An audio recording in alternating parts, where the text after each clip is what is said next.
e a mesa é um lugar de compromisso. Eu quero compartilhar com você, lembrando do seguinte: Romanos 15:4 diz que tudo que na Bíblia foi escrito serve para nos ensinar a ter paz e ter paciência e trazer consolo.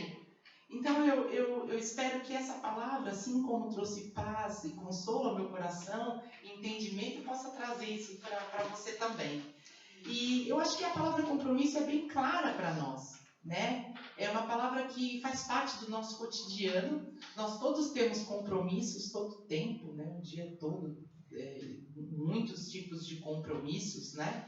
E o compromisso, nós podemos classificar, né? Vamos dizer assim. Nós temos o compromisso de trabalho, quando nós dissemos que temos uma consulta agendada, nós temos um compromisso. Nós temos o compromisso pessoal com quem nós nos casamos. Então, compromisso é uma palavra comum a nós, né? Só que nem todo compromisso, nem toda a base dos nossos compromissos é o amor.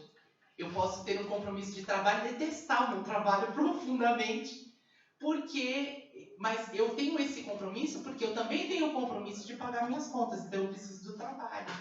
E eu queria falar um pouquinho sobre essa base do compromisso, que é um compromisso que passa pelo amor. A palavra compromisso vem do latim, compromittere, e o com é que une, e o promittere é prometer. Então, seria um acordo entre duas partes, né? Uma promessa mútua. E o Aurélio me diz que o compromisso é um pacto. O compromisso é comprometimento. O compromisso é quando a gente tem um acordo com uma outra pessoa. E eu entendo que o compromisso que nós temos, que tem o amor envolvido, é totalmente diferente. Eu não sei se você concorda comigo, mas quando você tem um compromisso baseado em amor, isso faz total diferença nas nossas vidas, né? E a gente já sabe, muitas vezes, que o nosso comportamento até muda quando a gente tem um compromisso com base no amor.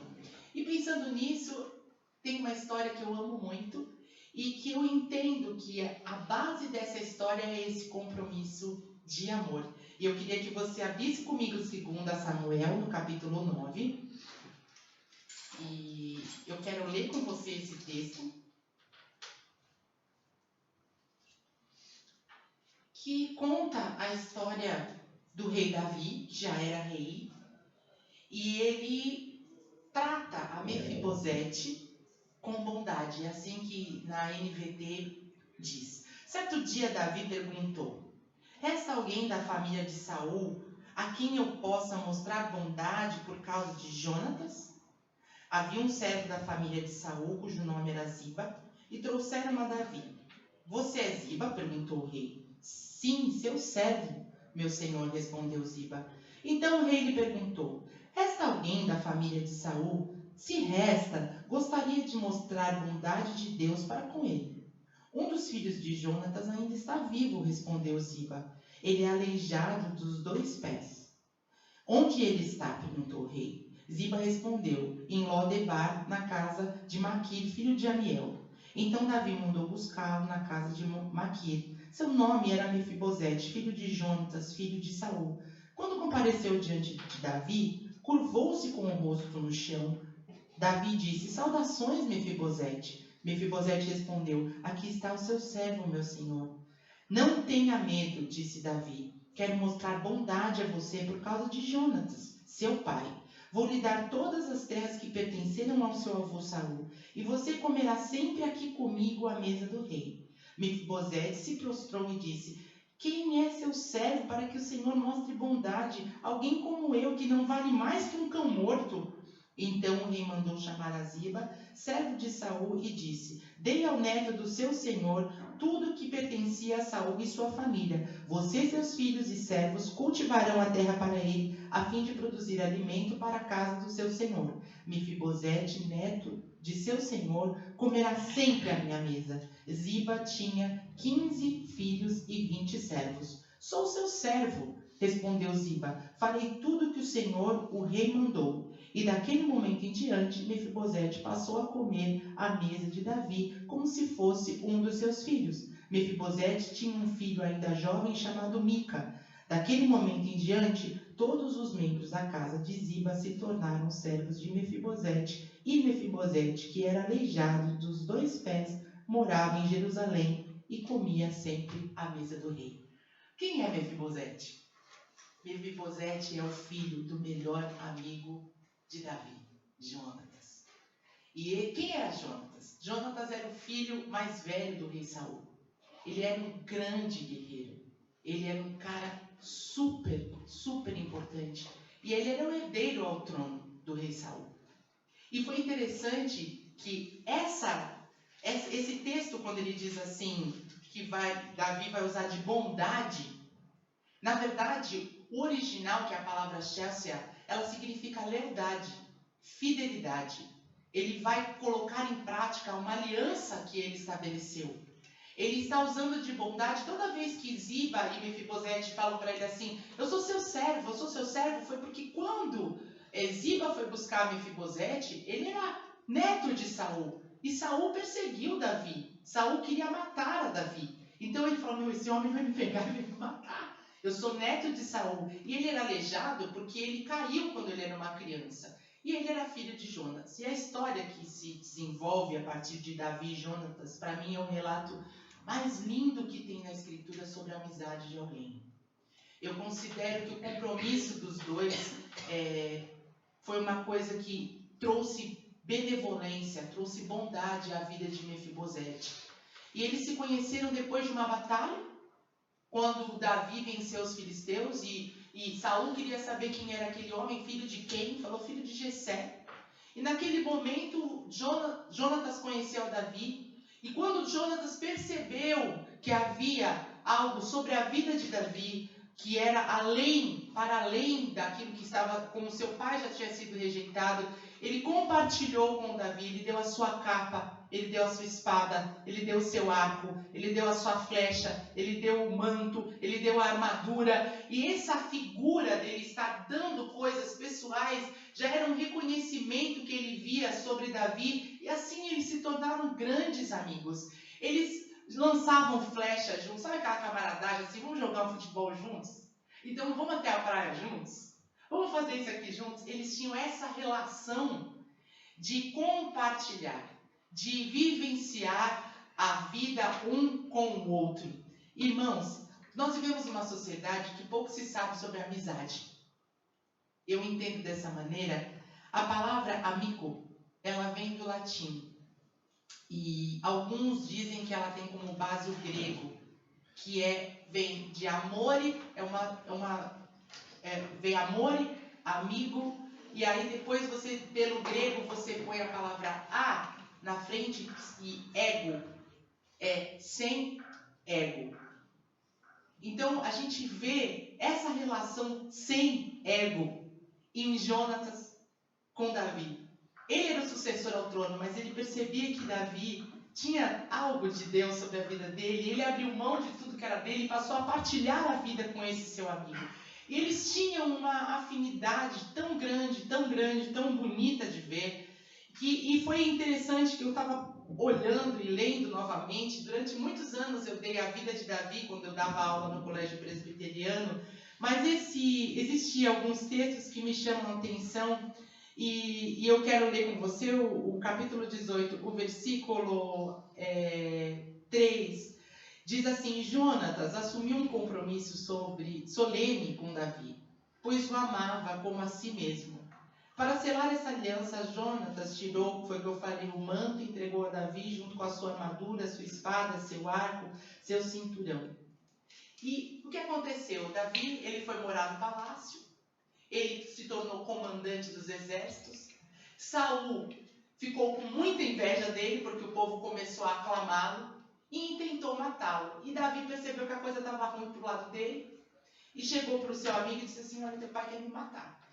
Não quer matar. Não, ele quer me matar. E eles combinaram dele ficar escondido numa rocha. E quando Saul falasse alguma coisa, perguntasse sobre Davi, Jonatas saberia se realmente o pai queria matá-lo. E ele tinha um código. Você tem código com seus amigos? Que às vezes você só olha para ele e faz uma coisa ou fala uma palavra, ele começa a rir. E você já sabe o que ele está querendo dizer? Mais ou menos isso. Naquele momento, quando Jonatas, inclusive o pai jogou flecha nele, de raiva que ele estava, foi com o seu moço até lá e avisou Davi, através de um código, olha, flecha, pega mais longe, vai mais longe. E Davi sabia que ele tinha que fugir. E eles se despedem, Davi foge para não ser morto por Saul. E quando na introdução do segundo capítulo, 2 Samuel, no capítulo 1, eu li uma música que Davi escreveu para Saul também e para o seu amigo Jonatas. Eu comecei a chorar, porque foi uma das coisas mais lindas que eu já pude ver alguém falar de alguém. E ele diz assim, numa parte do versículo 26, como eu choro por você, meu irmão Jonatas. Quanto eu estimava, o seu amor por mim era precioso mais do que o amor das mulheres. E eu quero começar a falar a respeito desse compromisso e desse pacto que eles firmaram um com o outro naquele momento. E por causa desse compromisso, lá, depois que Davi já era rei, Mefibosete foi beneficiado.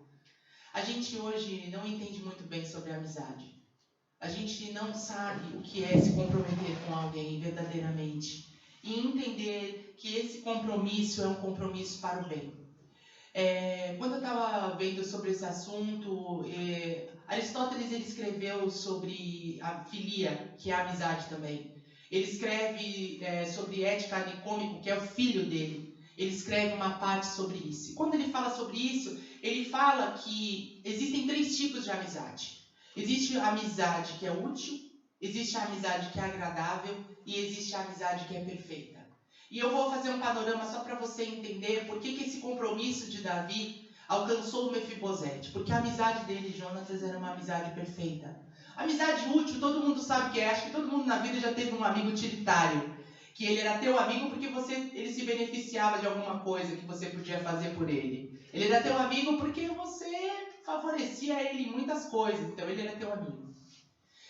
Todo mundo também já teve aquela amizade agradável, que é aquele cara que você curte estar junto com ele, que é super legal, mas ele é egoísta, porque você só curte naquele momento, entendeu? Só porque é legal pra você. Então é a amizade agradável. E a amizade perfeita, que é aquela amizade que você quer o bem dessa pessoa. Esse é o tipo de amizade que Aristóteles coloca como amizade perfeita. Que você tenha relação com aquela pessoa porque você deseja o bem daquela pessoa. Em todo o tempo na relação de Davi e Jonatas e no compromisso que eles firmaram, eles queriam o bem um do outro. Eles não tinham ego na relação deles. Eles tinham reconhecimento sobre um amor perfeito que ia para além do biológico. E eu estava lendo, o Gabriel me emprestou o livro do C.S. Lewis, né, Os 4 Amores, e ele dedica um capítulo à amizade, e foi interessante quando ele diz que a amizade é a única relação que não é biologicamente importante. Por quê? Porque biologicamente nós precisamos procriar, então nós temos o amor eros, e biologicamente nós precisamos da afeição, então nós temos o quê? Que cuidar dos nossos filhos, nós precisamos da afeição. Agora a amizade não. A amizade é aquele momento onde você está com aquela pessoa e a matriz da amizade é o companheirismo.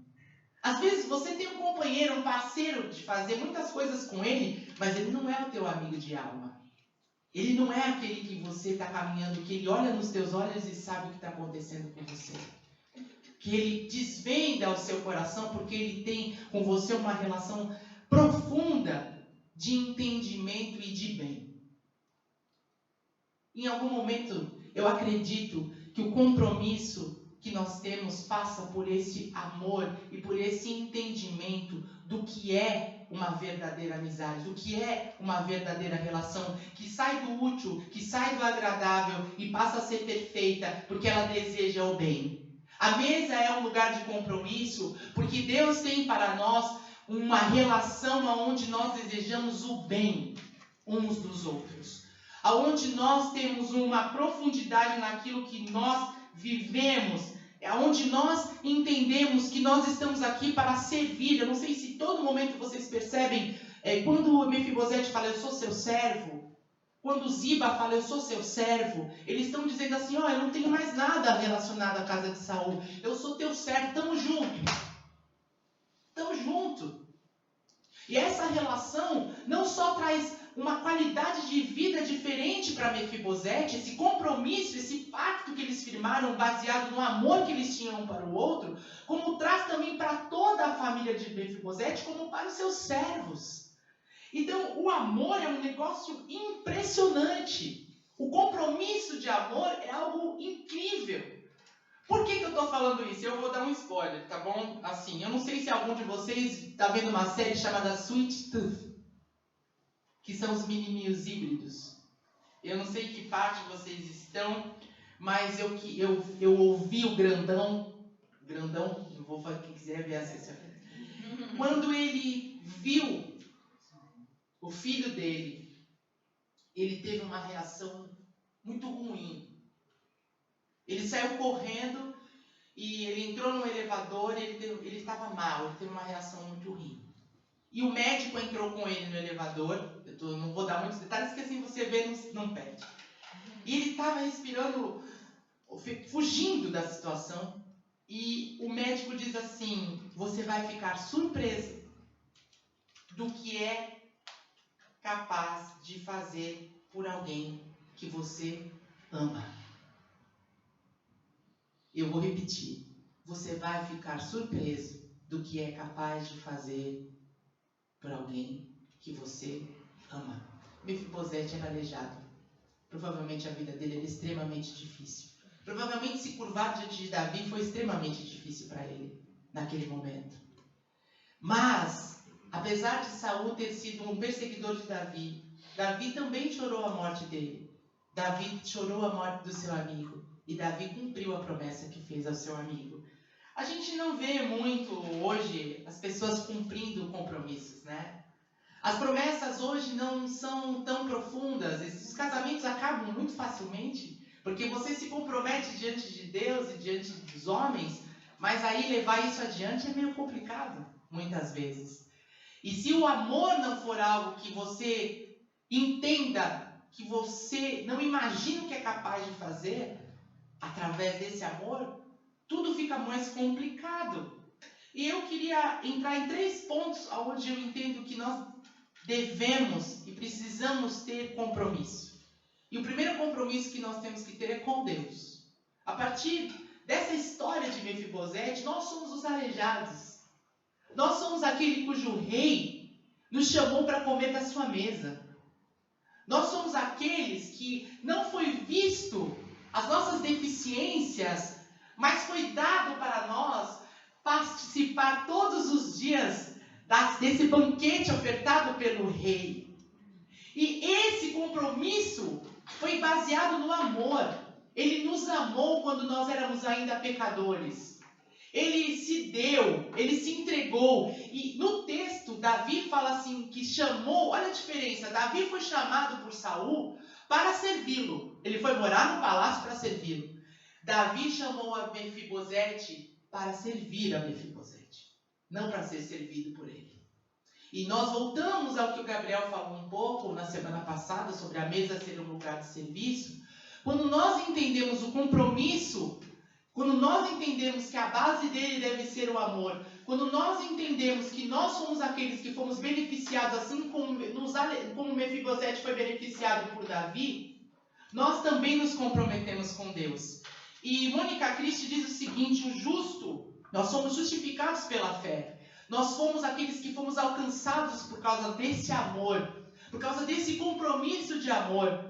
E nós hoje temos e gozamos dessa presença de Deus. E nós somos justificados. E Mônica Christi diz o seguinte, o justo se compromete com a palavra e os ensinamentos de Deus, pondo-os em prática constante na sua vida. De que maneira eu me comprometo com Deus? Colocando o que Ele diz em prática. Ele fala assim, ó, você me ama acima de todas as coisas. Aí eu vou responder às vezes como Pedro, Senhor, eu te amo. Aquele amor que não é perfeito, mas eu quero te amar. E a minha resposta em me comprometer com Deus é quando eu entendo a oração de Jesus que diz assim, seja feita a tua vontade. Quando os discípulos chegam para ele e falam, Pai, nos ensina a orar. E ele começa a orar, Pai nosso que está no céu, santificado seja o teu nome. E quando ele diz, seja feita a tua vontade. Quando eu oro, seja feita a tua vontade, eu me comprometo com Deus.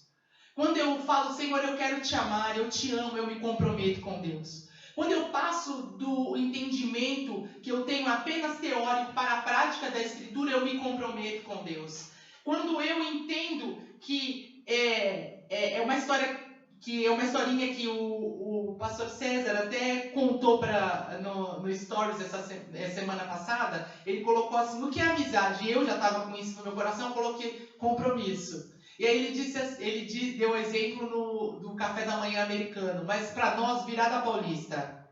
Todo mundo gosta? Virada paulista, delícia. Né? Tutu de feijão, arroz, a couve, aquele ovão bonitão e aquela bistequinha, aquele baconzinho, delícia, certo? Existe uma diferença entre envolvimento e comprometimento, tá? O ovo está envolvido no processo ali. A galinha está envolvida no processo, certo? Mas ela não dá a vida para que possa ter aquele pratão de virada paulista. Mas o porco dá. E o comprometimento é mais ou menos isso. Nós somos o porquinho da parada, certo? O nosso compromisso e o nosso comprometimento com Deus é dar a vida por Ele. É entregar a minha vida para Ele. Ele deu a vida dele por nós. E eu entrego a minha vida totalmente a Ele. Eu sou um pouquinho. Que se eu precisar morrer por causa do que Ele fez, Ele já garantiu a eternidade para mim. Então o nosso compromisso com Deus passa pelo amor. Passa pela prática. Passa pelo entendimento da verdade. E por uma entrega constante. Por causa do que Ele fez por nós. Então a mesa é um lugar de compromisso com Deus. A mesa também é um lugar de compromisso de um para com o outro. E nisso eu volto a essa questão da amizade. Eu volto a essa relação que Deus tem para cada um de nós, porque quando Jesus nos ensina que nós devemos amar a Deus sobre todas as coisas, Ele também nos diz, ama o teu próximo como a você. Você não faz mal para você mesmo, né? Ou pelo menos não deveria. E é assim que nós devemos entender o compromisso que nós temos uns com os outros. Nós devemos ter essa relação da filia que Aristóteles fala, que é a relação perfeita, que é a amizade perfeita, de querer o bem uns dos outros. Porque o mundo só vai saber que quem é Jesus, a partir das nossas relações. O mundo só vai conhecer a Jesus quando houver unidade entre nós. Quando a gente puder dizer assim, uma só fé, um só Espírito, um só batismo, um só coração. Quando eu posso olhar nos olhos do meu irmão e eu posso ser profundamente humano. Porque quanto mais eu me mostro, porque existe uma relação de desumanização profunda das pessoas. É como se você não pudesse ser aceito por quem você verdadeiramente é. Você precisa estar encaixadinho nesse quadradinho aqui, senão você não dá para ser amigo de fulano de tal. Meu. Vocês já ouviram isso? Pô, não dá para ser amigo do fulano de tal. E eu penso que a partir de que ótica a gente é capaz de dizer não dá para ser amigo do fulano de tal? Com que espelho você está se vendo? Porque se eu me vejo imperfeito, se eu me vejo deficitário, se eu me vejo incapaz, se eu me vejo alvo dessa bondade de Deus que me deixa comer da sua mesa, apesar de eu ser um aleijado, como é que eu me relaciono com o outro numa posição onde eu determino que essa pessoa não pode? Ou que essa pessoa não será aceita? Deus quer nos ensinar que a mesa é um lugar de compromisso com Ele, que a mesa é um lugar de compromisso com o outro. Agora, como isso é possível? Como isso é possível? Vou dar outro spoiler. Eu acho que eu chorei demais com esse filme. Muito. porque eu me vi nas qualidades e buscando isso constantemente na minha vida. Tem um filme que eu assisti na semana passada que chama-se Um Lindo Dia na Vizinhança. Alguém já viu esse filme? Um Lindo Dia na Vizinhança. Tá. E ele retrata a história de um homem chamado Lloyd Vogel, que é um jornalista investigativo, e ele vai traçar um perfil e fazer uma entrevista com Fred Rogers, que é o Mr. Rogers, que é um cara super conhecido de um programa infantil dos Estados Unidos, real, de 1960. E esse cara vai para fazer uma entrevista, nada a ver com a área dele, porque ele é um jornalista investigativo, e ele vai para fazer uma entrevista com esse cara. E esse momento que ele encontra o Mr. Rogers, eu acho que esse cara tem as características que nós, que entendemos o que é ter compromisso um com o outro, deveríamos ter. E eu vi 3 coisas nesse homem. Eu vi mais, mas eu vou falar de 3. Ele era um cara acolhedor. Ele era um cara gentil. E ele tinha autocontrole. Fora que ele orava pelas pessoas também. E eu acho isso um dos maiores desafios na nossa relação com as pessoas. E acolher alguém. Perceber a necessidade de alguém. Ser gentil com alguém. Revela Deus, irmãos. Ter autocontrole. Eu não saio falando e nem fazendo aquilo que dá na minha cabeça, mas eu entendo a importância do meu compromisso com o outro, ao ponto de me colocar no lugar do outro, ter empatia pela necessidade desse outro que se apresenta para mim. A mesa é um lugar de compromisso de um para com o outro, do entendimento de uma relação de amizade perfeita para o bem daquele com quem eu me relaciono. Para que as pessoas se sintam acolhidas, para que nós possamos mostrar gentileza, porque só assim Jesus será visto, irmão. Não existe outra maneira num mundo desafeiçoado, num mundo sem Deus, num mundo sem paz, num mundo sem esperança, num mundo sem amor, onde famílias não têm amor. Que Jesus seja visto. E Jesus foi visto, porque eu não sabia que o cara era crente no filme. Mas eu falava, esse cara tem Deus. Eu chorava, falava, esse cara tem Deus. Eu chorava. E no final eu chorei mais ainda, não vou dizer porquê. Mas eu entendo que essa situação é uma situação que se apresenta para que a gente aprenda com isso. Que a mesa é um lugar de compromisso, uns para com os outros. Compromisso com Deus, onde eu entrego a minha vida. Onde eu pratico o Evangelho. Onde eu busco a vontade de Deus. Compromisso com o meu próximo, onde eu acolho, onde eu tenho empatia, onde eu tenho gentileza para com ele, onde eu tenho um autocontrole daquilo que é sobre mim mesmo. Sobre mim mesmo. Quando eu me vejo deficiente, eu não espero demais de ninguém, é sobre mim. E Deus em mim fazendo a diferença, quando eu me relaciono com o outro. E isso é o que faz a diferença nas nossas vidas. E por último, a mesa é um lugar de compromisso com a sociedade. Nós doamos sangue para o Gael ontem. Nós entendemos que nós podemos... Eu fiz essa pergunta para o André, até porque ele fez muita diferença na minha semana, na segunda-feira. E eu vou dizer por quê. Eu perguntei para ele assim, nós estamos aqui para fazer diferença? Me responda, nós estamos aqui para fazer diferença? Vocês acham que nós estamos aqui para fazer diferença? Nós estamos aqui para fazer diferença.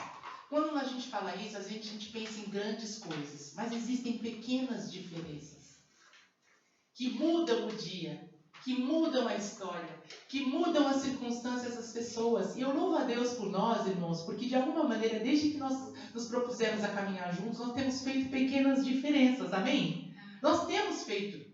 Quando nós fizemos as cestas de Natal, quando nós pudemos fazer outras situações que se propuseram para a gente pôde fazer pequenas diferenças. E essa segunda-feira passada, Eu estava muito mal. Eu estou com uma anemia profunda. Eu me sinto muito cansada. Eu tenho uma série de injeções para tomar. E eu não passei bem a noite. Tive febre, eu passei mal.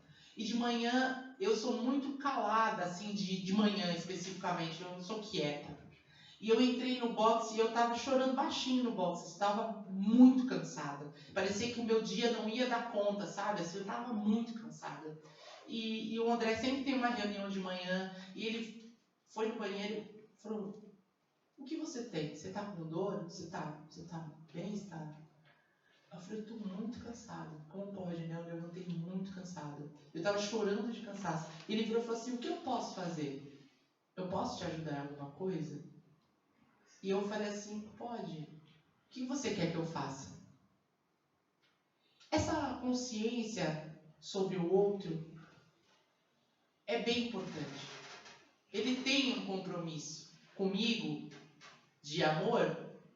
Tem.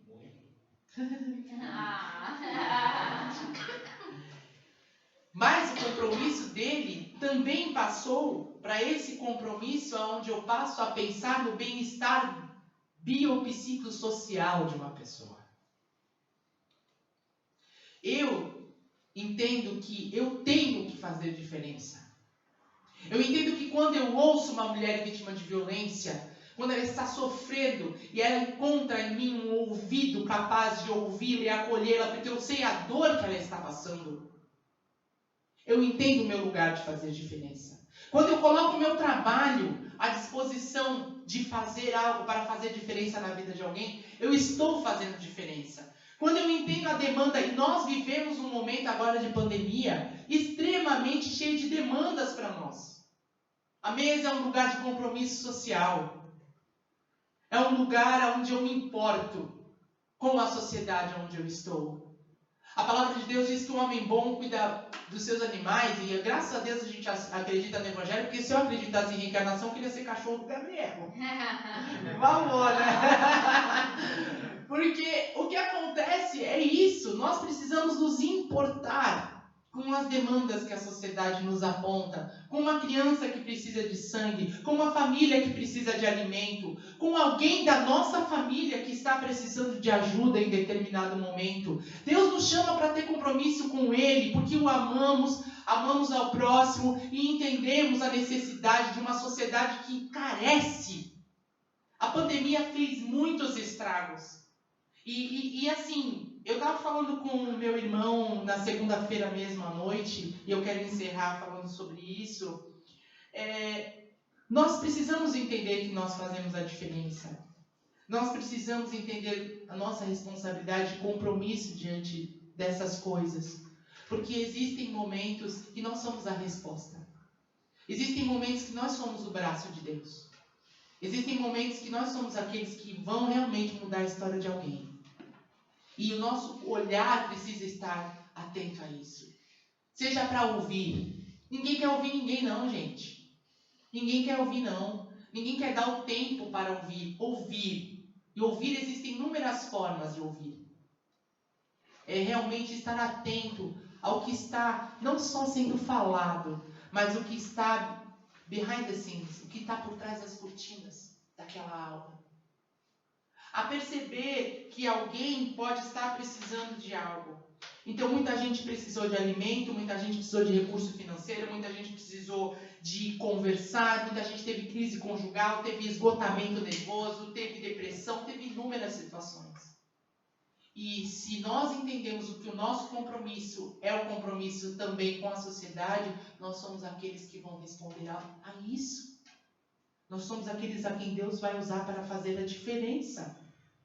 E eu quero dizer, eu até quero ler esse livro, que o Silas falava do Ricardo Barbosa, que é um pastor que ele gosta muito, que ele escreveu um livro que é Quando a Alegria Não Vem Pela Manhã. É um livro que trata das parábolas de Jesus e das orações que não são respondidas, né? E eu falei para ele, e ele estava falando assim, poxa, ele falou que a gente perdeu a capacidade de se lamentar, de orar orações de lamentação. E eu entendo o seguinte, irmãos, quando eu não consigo me colocar no lugar de alguém e me lamentar por alguma situação, Eu não posso ser aquele que vai trazer uma resposta sobre isso, entende? Ainda que eu não. E eu falo, nunca é nada sobre nós sozinhos, mas nós juntos, entende? Nós juntos podemos ser a resposta. Nós podemos nos lamentar. Nós podemos chorar. Nós podemos orar. Nós podemos não nos conformar. Nós podemos dizer, Senhor, até quando? Senhor, por quê? Senhor, me ajuda a atender a isso. Senhor, me faz alguém capaz de cumprir o compromisso que eu tenho contigo, com o meu próximo, com essa sociedade que carece de ti, que carece do teu amor, que carece da tua graça. Senhor, venha sobre a minha vida.